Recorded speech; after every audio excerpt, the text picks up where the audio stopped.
as Sanjay said, we're going to talk a little bit about domestic, India domestic SaaS. And I'll just start by maybe laying some contours. And most of you are smarter than I am and know this already, but global SaaS is $150 billion industry. It's grown at 30% a year.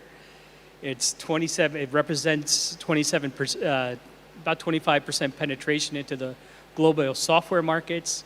Probably will grow at 25 to 30% for the next couple of years and be a $400 billion industry. Last year, global SaaS got $74 billion in growth in venture investing.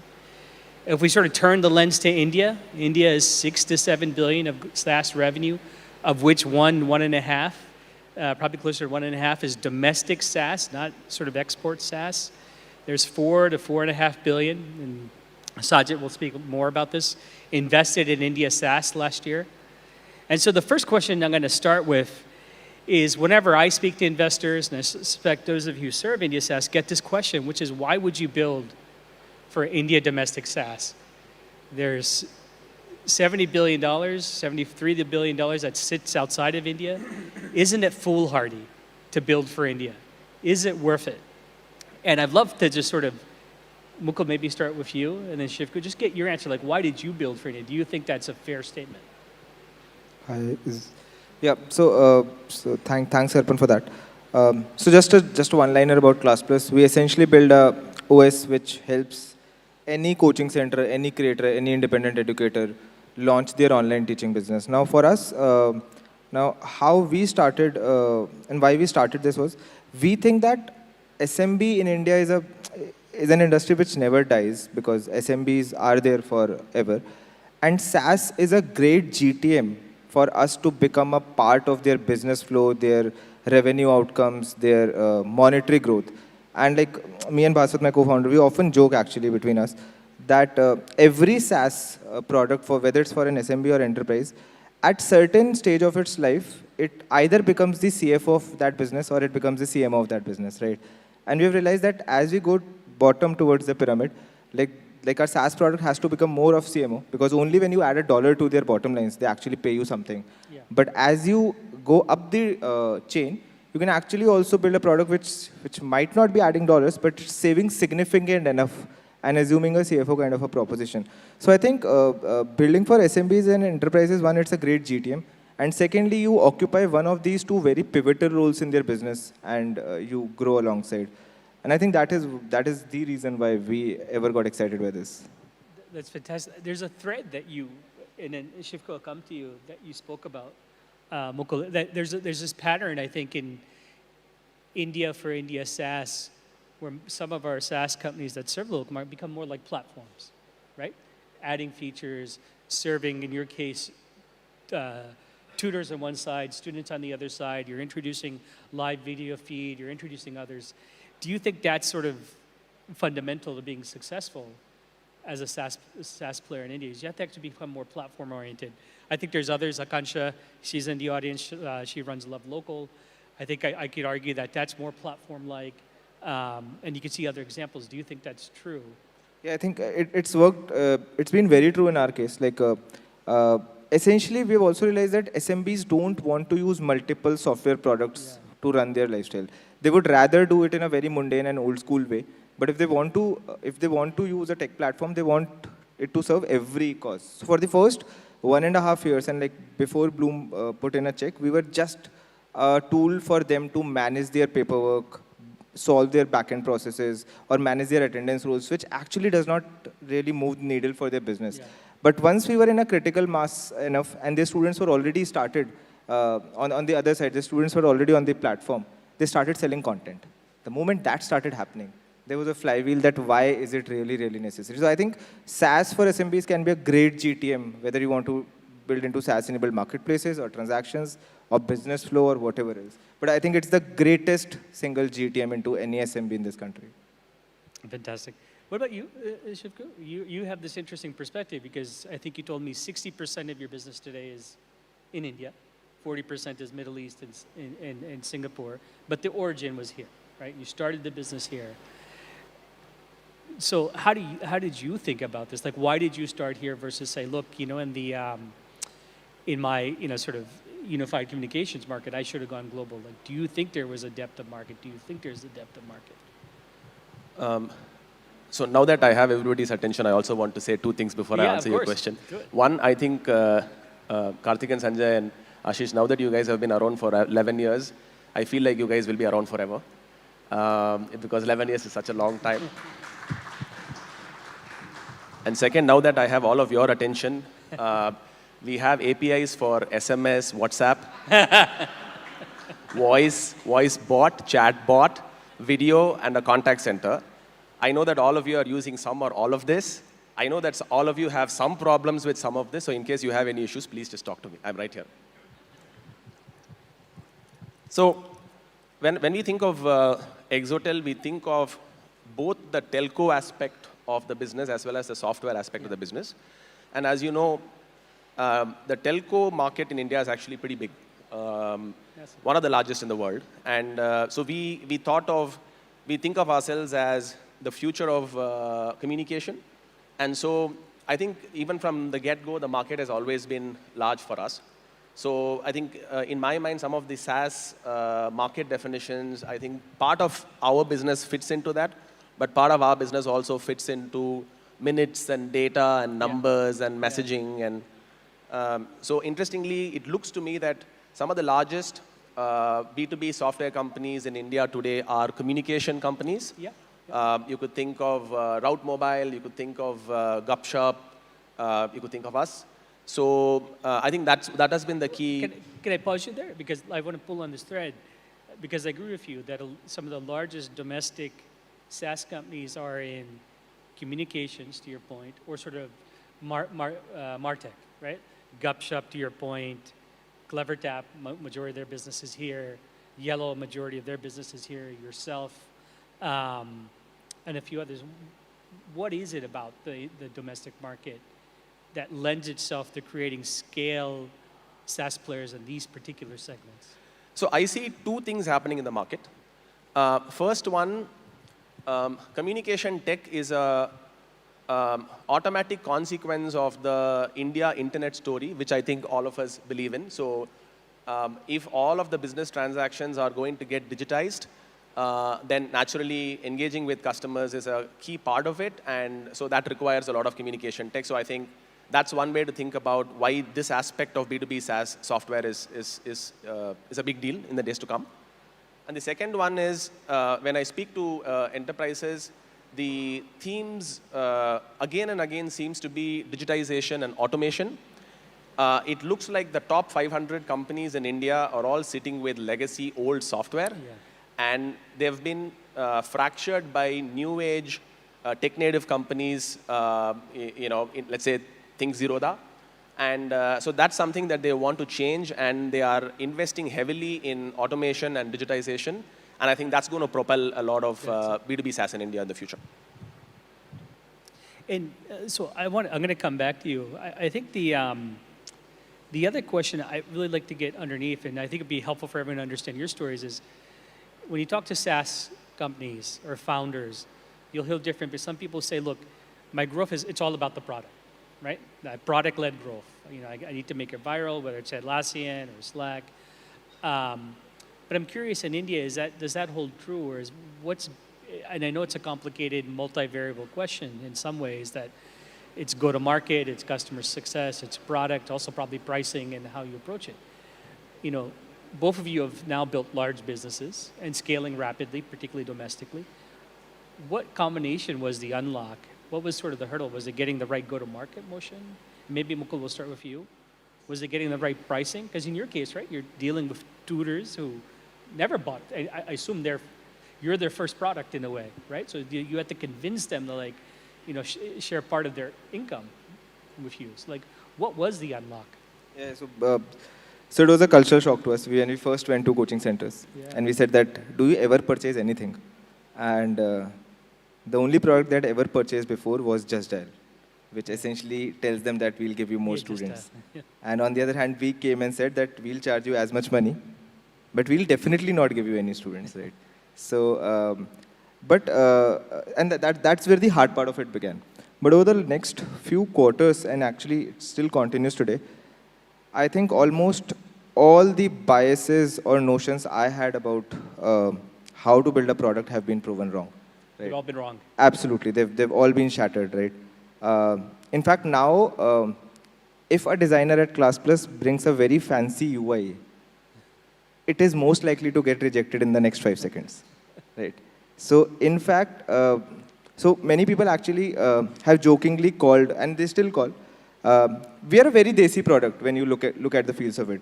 Like, we are one of those segments where probably square edges are preferred more over rounded edges, right? Which is a design principle anomaly, right? But it works.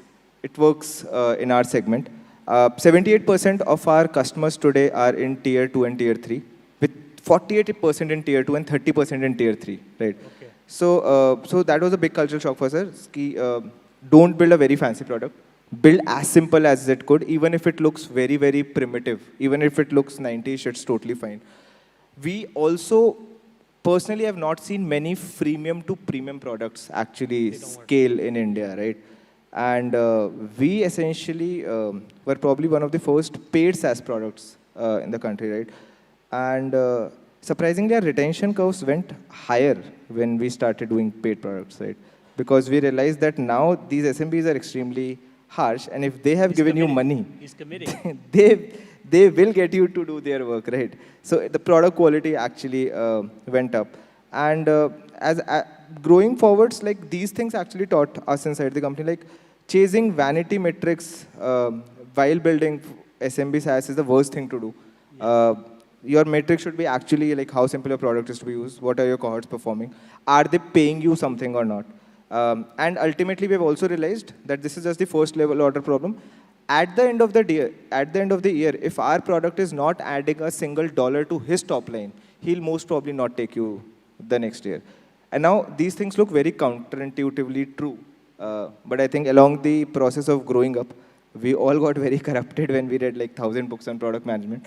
But we learned all of that hands down by making those errors in class. So it's been like a totally opposite journey. That's fantastic. Well, Shiv, you have a slightly different target audience, right? It's not, there are some SMEs in there, but not the smaller ones like Mukul. You have enterprises, you have mid-sized business. What was the unlock for you as you kind of look back on, because you started this 10 years, maybe even longer ago, right? So if you think, what did it take in India? Your question is a little bit of a complex one, so I'll answer That's it in right. 3 stages. So one, I think there's no getting away from the fact that you need to go to the customer, enterprise perspective I'm giving, with something that they want. So there needs to be a hook, and it needs to be outbound, and it needs to be objective-driven or goal-driven or solutioning-driven. And product is a consequence of the solution, the business objective that they are trying to achieve. I think that in an enterprise context, that's actually absolutely clear to me. I tend to also think that customer success is a very important part of if you have a multi-product strategy, customer success is actually extremely key. Your ability to increase wallet share and sell other products, I think the top of the funnel is actually customer success. So we need to nail that, which is NRR, NPS, CSAT, and so on and so forth. So that needs to be nailed. And I think, in my opinion, in enterprise, product plays the role of enabler of helping large enterprises achieve their business objectives. So it's unlike mid-market or SMB where people buy products off the shelf and start using. In enterprise, it's totally solutioning. You've got to integrate. Let me get this next question, because I'm going to stick with you, Shivakumar.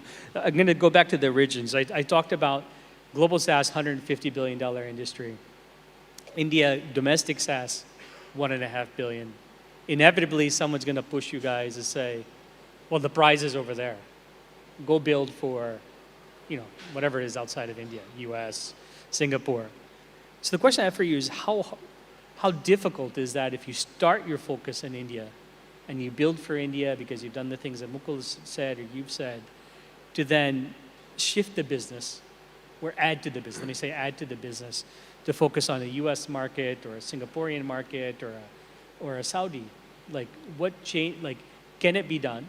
You've done it, so the answer is yes. But how difficult a mind shift is this? And Mukul, you're on that journey, so you're just beginning that journey. So I do think that US is easier said than done. I've actually traveled multiple times to the US to try to find an angle of attack, Yeah. and I've not been able to find one. It seems to be extremely crowded, and the expectation in terms of quality of the product from the customers is sky high. So I've not been able to convince myself that it's simple to just rip and replace what you're doing in India in the US. It seems very hard for me, But actually. you've done it in adjacent geographies. Correct. So we've done it a little bit better in Southeast Asia and in the Middle East, where the market dynamic seems to be slightly more similar to India's. And we've actually followed two approaches that has worked. One is we've built a channel partner reseller network over time in this region, and it seems to be working very well, especially for our contact center software business. And on the platform business, we actually tried to mimic the India internet story, the solutions to that in Southeast Asia. And so we weren't going and selling everything. We were actually very specific about the logos that we want to reach out to and the solutions, because we know that if it works for Flipkart, if it works for Ola, we know it will work for Grab, it will work for Lazada. So that's the way we thought about it. So we really only had about 20 companies to talk to in Southeast Asia, and we got like 3 of them. What do you think, Mukul? How are you going about it? Yeah, I think we are still in very early days of going international. Like we're live in a couple of countries, and again, like we consciously decided to not even think about going to the US, because when I Googled, I found at least more than 150 companies doing very, very similar stuff. So we said that's not a point. But so we started with a little bit Southeast Asia only. Still very early days for us, less than a quarter. But what we have realized is that so getting a SaaS product out there in India actually requires you to be good at product. It requires you to be good at sales. I'm somebody who actually doesn't think that if done ethically and correctly, I don't think sales-led growth is bad, right? It has its own merits. And it also requires you to be good at customer success. Now, how I think is that we're not building just a product, we're building a company. And if we can do these good things in a very, very varied and hard geography like India, a lot of the challenges that we might be facing over there will actually be solved. And we'll probably have more things to cut down than to actually build on top. And cutting down is comparatively easier than building. And that is where we thought that at least let's put some bandwidth of the company in going international, because the AOVs are like at least 7x to 10x higher, bare minimum. And even then, in fact, funny incident, so we priced our product and we thought that it's higher price than India. So we took it in a country, we priced it X. It was still 80% cheaper than the next product out there in the country. A customer did not buy it. We actually called him up and we said that, tell us the true reason. He said that since you were so low priced that we thought it was a cheap product. And when I say cheap, not the pricing one. Fantastic. So which is a totally new learning for us on how outside geographies actually think about pricing. So yeah, but it is an easier problem to solve than It's an easier problem. raising your prices is a much easier problem than Fantastic. lowering your prices. They're shining flashlights at us, so I think that probably means they want us to get off the stage. But just one 30-second question. No, I think they're saying 5 minutes left. Oh, that was 5 minutes ago? Okay. That was fine. Okay, just one more question. And I know we're ruining your timeline. And both of you are pre-wired for this. What company, other than yours, do you think's done a great job of building a domestic India SaaS business? Like, which one do you admire? And maybe one or two just quick statements, like why? It looks like Salesforce is cracking it. Yeah, I'm surprised by that answer. So, this is slightly anecdotal, but it looks like bringing in Arundhati, I think, maybe because of the network, the connections that she has. I think it looks like Salesforce is doing really well. I've heard things like they actually have 10% price hike baked into their contract. They do stuff like that, and they're able to get away with something like that, which is like incredible. And practically every company that I speak to is either buying it or is already integrating into Salesforce. What about you, Mukul? I think two answers to this. I think products like Hasura and Postman, I don't code myself, but our developers seem to love them. So as long as the customers love them, I think it's a great category.